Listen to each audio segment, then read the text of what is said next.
Hello students, today we are going to start with English chapter 2 from your supplementary reader book An Alien Hand, and the name of the chapter is Bringing Up Kari.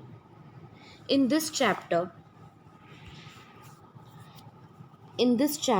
we are going to learn about Kari, a 5-year-old baby elephant who lives and grows up with his 9-year-old friend and keeper. Kari doesn't eat much, just about 16 kilograms of delicious twigs a day. He just eats 16 kilograms of delicious twigs a day. He is very playful and sensitive. Kari also saves a boy from drowning. Now let's begin with the chapter and see what it is about. Kari the elephant was 5 months old when he was given to me to take care of.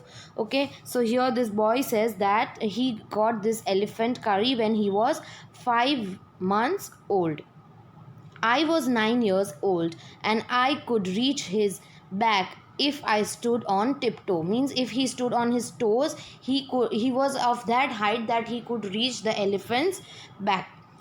He seemed to remain that high for nearly 2 years. So Kari remained that high for 2 years. Means his height remained the same. We grew together. That is probably why I never found out just how tall he was. Okay, so they were growing together, so he didn't find out how tall he was growing. He lived in a pavilion under a thatched roof which rested on thick tree stumps so that it could not fall in when Kari bumped against the poles as he moved. Okay, so here he's telling where he lived. As you can see in this picture, the poles that you can see, they are the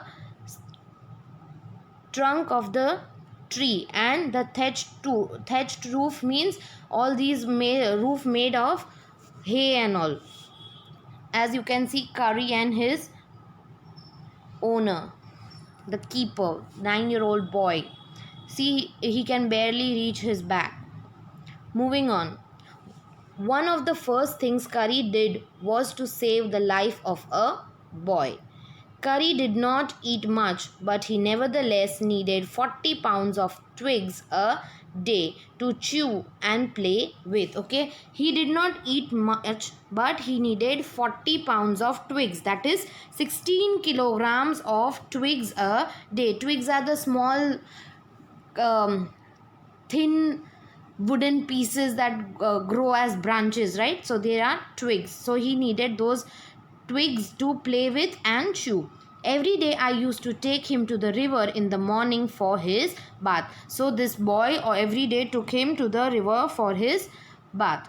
He would lie down on the black sand while I rubbed him with the clean sand of water of the river for an hour. Okay, so that elephant would lie and that boy would clean him for 1 hour. He would rub the sand on the elephant for about 1 hour.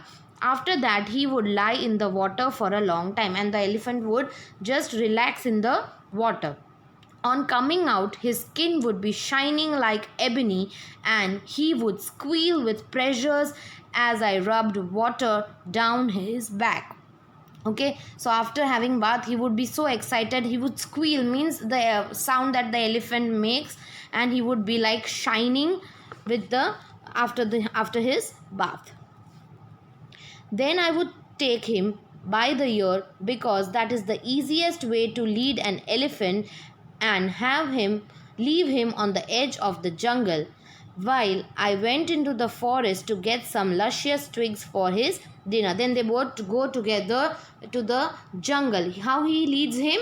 He leads him by catching his ears, because he says that this is the best way to lead the elephant.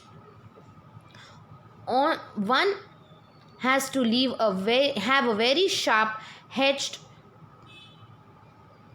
to cut down these twigs.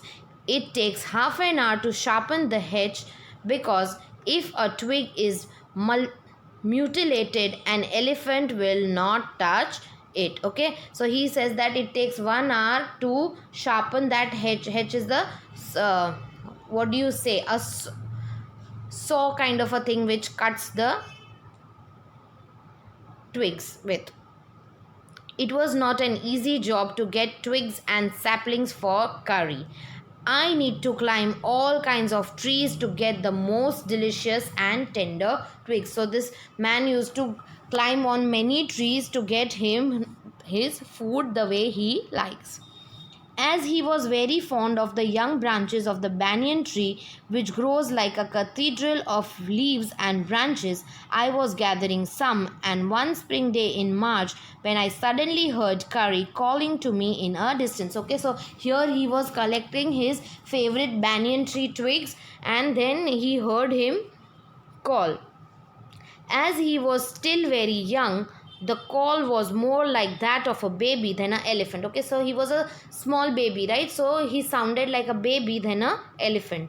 I thought somebody was hurting him. So I came down from my tree and ran very fast to the edge of the forest. Okay, so when he heard this, he thought that somebody is trying to hurt the elephant. So he left everything over there and ran fast to the end of the forest.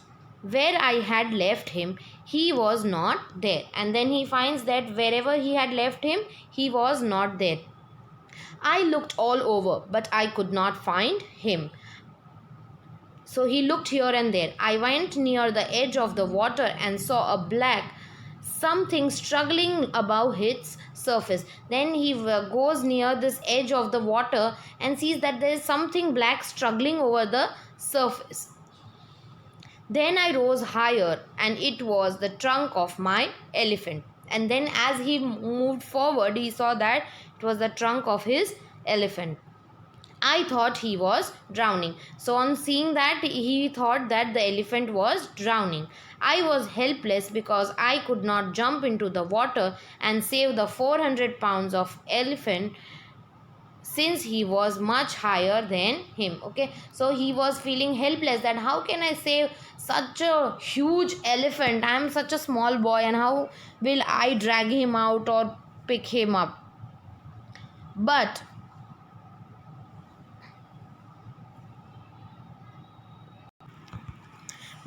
I saw his back rise above the water, and the moment he caught my eye, he began to trumpet and struggle up to the shore. Then, still trumpeting, he pushed me into the water, and as I fell into the stream, I saw a boy lying flat on the bottom of the river. Okay, so then he sees this elephant sees him and pushes him in the water. Then this boy sees another boy lying flat on the bottom of the river.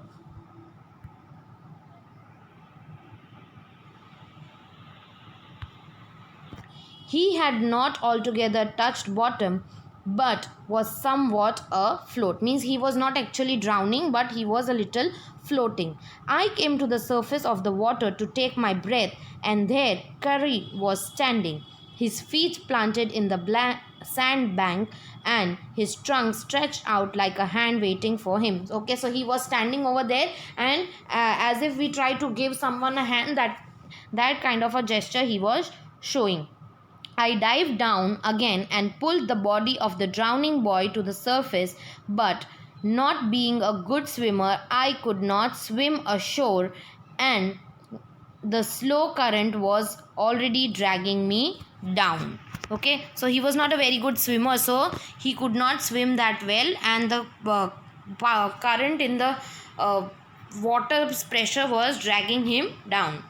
Seeing us drift by in the current, Kari, who was usually slow and ponderous, suddenly darted down like a hawk and came halfway into the water, where I saw him stretch out his trunk again. Okay, so usually he is like a very slow kind of a ponderous, lazy animal, but he was as quick as a hawk and tried to stretch out his tongue and help them. I raised up my hand to catch it, and it slipped. I found myself going under the water again, but he tried to hold the trunk, but it slipped, so he was again trying to come up on. This time I found that the water was not very deep, so I sank to the bottom of the river and doubled my feet under me, and then suddenly kicked the waterbed and so shot upwards like an arrow. Okay, so he gave all his pressure underwater and came up with full force, in spite of the fact that I was holding the drowning boy with my hand. And as my body rose above the water, I felt a lasso around my neck. Okay, so he felt something tied around his neck. This frightened me. He got scared. I thought some water animal was going to swallow him. He thought that some water animal was going to swallow him, eat him up.